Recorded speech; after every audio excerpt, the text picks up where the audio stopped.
Shalom, everyone. Welcome back to TLV Talk. I'm Rabbi Mark Greenberg from the Tree of Life Bible Society. And I'm Joseph Greenberg, and we are so excited to have you back for another round of TLV Talk. This week, we are in Torah portion Pinchas. And Pinchas is named after that because in the first line of this portion, it says the name Pinchas. And it's actually trying to remind us of what actually happened in last week's portion at the very end. Yeah, it's always kind of odd with these Torah portions. Sometimes these stories overlap or transition in awkward places, and this is definitely one of them. Absolutely. So let's kind of review what Pinchas did. Pinchas was very zealous for God. He was not one that was going to put up with people sinning against God himself. And the issue was that he saw the men of Israel actually being... Yeah, Pinchas actually is also Phineas. You may know him as Phineas. And apparently he's the son of Eleazar, who's the son of Aaron. And so he's from a Kohen line. So that would make a lot of sense for him to be that zealous about it, because he had seen with his own eyes, being trained under Eleazar, his dad, of what happens when the children of Israel sin against God. Yeah, and honestly, technically, he's probably seen what happened to Nadab and Abihu. And this probably was not that long ago. So this is pretty fresh in the memory. And so he sees these men actually taking on and joining with Moabite women who represent other gods, specifically Baal of Peor. Yeah, and one of the things that we've always talked about on TLB Talk is the fact that it is one of the reasons why the Jewish people were asked not to actually marry into other people groups was because they knew that they would pull on the Jewish men and they would be invited to worship other gods. That were part of the wife's family. And let's be honest, anybody who's married understands that when a marriage happens, it's the marriage of two different families and two different cultures. And God wanted people to only love and worship Him as the one true God. And so that's the thing that makes us as Jewish believers as so much more open, is because if you're a Christian, you are invited into the God of Israel.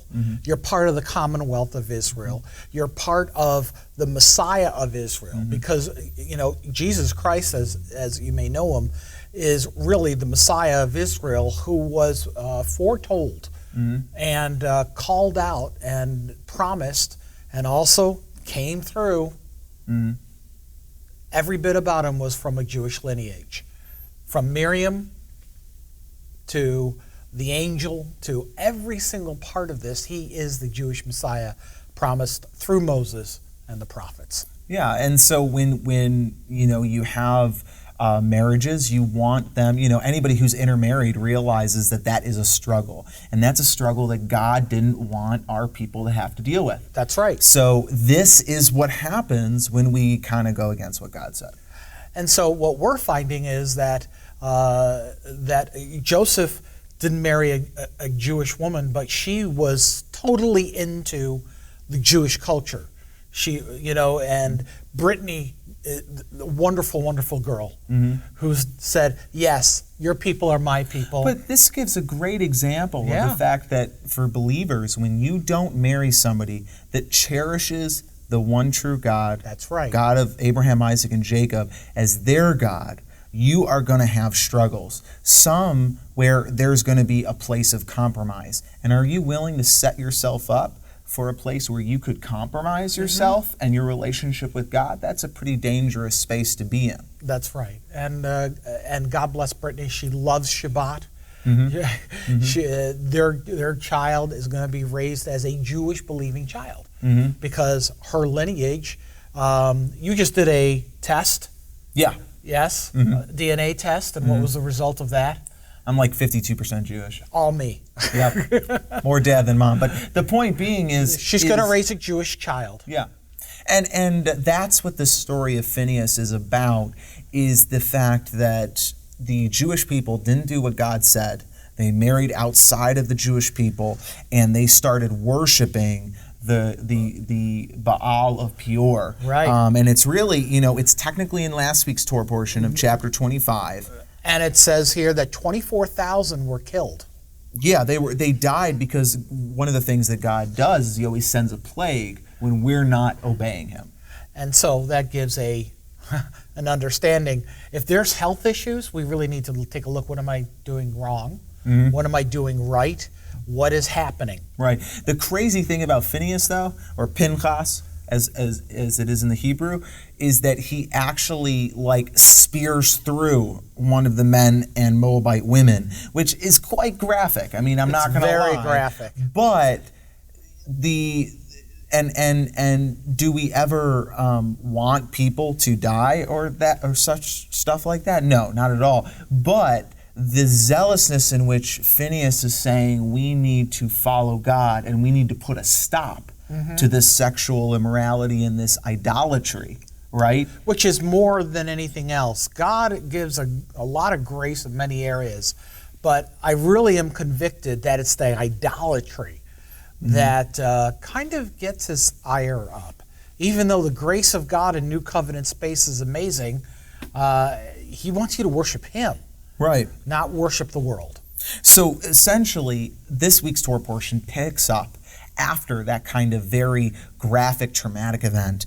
And in verse 10 of chapter 25, it says, Then Adonai spoke to Moses, saying, Phinehas, son of Eleazar, son of Aaron the Kohen, has turned away my anger from Bnei Israel, because he was very zealous for me among them, so that I did not put an end to Bnei Israel in my zeal. That's right. So now say, See, I am making with him a covenant of shalom. It will be for him and his descendants after him a covenant of an everlasting priesthood, because he was zealous for his God and atoned for Bnei Israel. So he really took that concept of being a Kohen, being a priest, very seriously. Very seriously. And it makes you think, if we're supposed to be a kingdom of priests, we should have, somewhat the same zealousness. Are we saying go spear people? No, that's not what we're saying. But what we're saying is, disclaimer, we don't do that. However, the fact is that being zealous for God, when you're representing him as a priest in a new covenant space, that's important too. I agree. Well, let's move on.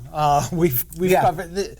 We've really appreciated. There's a lot in this Torah portion. There really is. Chapter 26 is the second numbering. It's the second census that takes place, and it is Numbers, ergo the book of Numbers. So we're going to let you take care of that. It's supposed to be the numbering once they're out of the wilderness. That's correct. Right? This is after all the generations have died and the rebellion of Korah and everything, Nadab and Abihu and all that.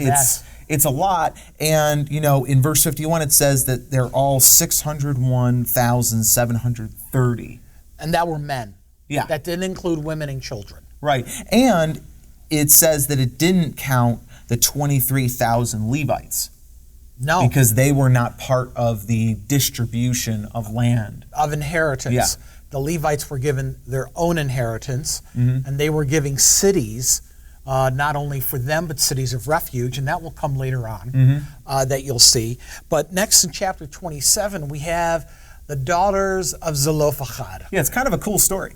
Where the daughters didn't have a father, and none of them were married. So they're asking, well, what about us? And it just goes to show you how, from our perspective, how really pro-woman God really is. He wants to take care of his daughters. And really how much the culture of God and Israel and Judaism really stand apart from the rest of culture at that time. That's correct. And so these daughters, Mala, Noah, I love a girl named Noah. Yeah, it's We've a good seen name. a couple of them. Hogla, Milcha, and Tirzah. We've even met a few Tirzahs in our time. And they said their father died in the wilderness. Right. He was part of the first generation, but he wasn't one of the followers of Korah. So God said, you're cool, you're right, I'll take care of you. Go ahead. And he gives this direction to give his inheritance to not only them, but also other of their father's relatives. And you can take a look at that for yourself. Finally, let's take a look at the commissioning of Joshua. Yeah, it's definitely a important piece of history in the traveling of the Jewish people in the wilderness. Right. Joshua isn't commissioned, he's actually ordained to take over for Moses at this point. Yeah, and there really is a difference because, ordaining requires the acceptance of the people. And it's also the introduction of the laying on of hands. Right. Which many in believing circles have continued to do.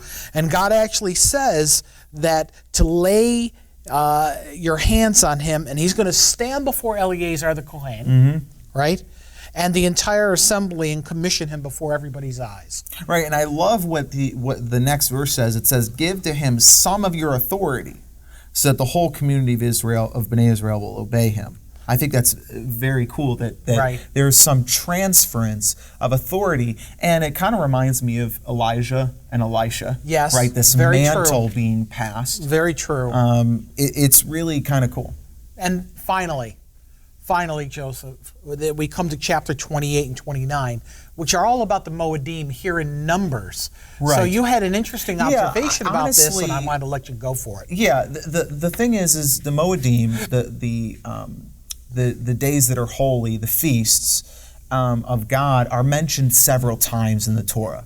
However, in each instance, I think it's about 3 or 4 times that it says different details.